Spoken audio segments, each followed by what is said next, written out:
Hello friends, in this video I'll tell you how to indent a paragraph in Microsoft Word. Like and subscribe, support this channel. Let's get started.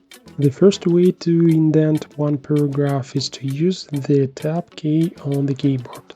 Insert your cursor at the start of the paragraph, press the Tab key on your keyboard.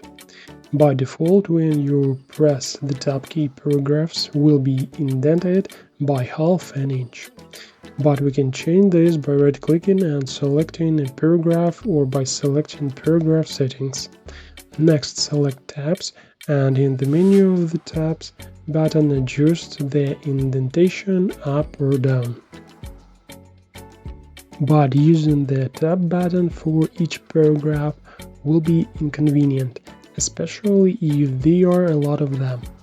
To indent paragraphs throughout the document, it's better to use a ruler.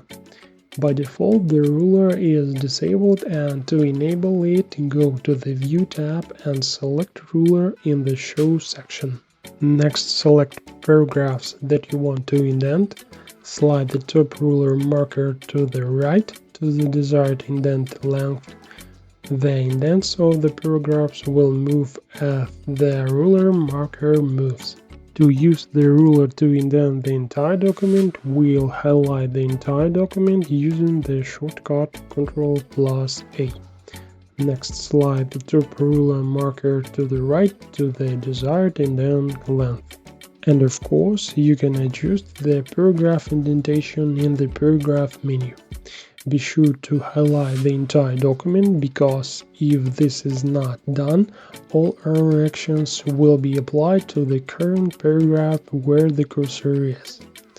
OK, right-click and select the paragraph. When the paragraph dialog box appears, select the first line in the special menu, then use the increment arrows to adjust the length of the indent in the by text box.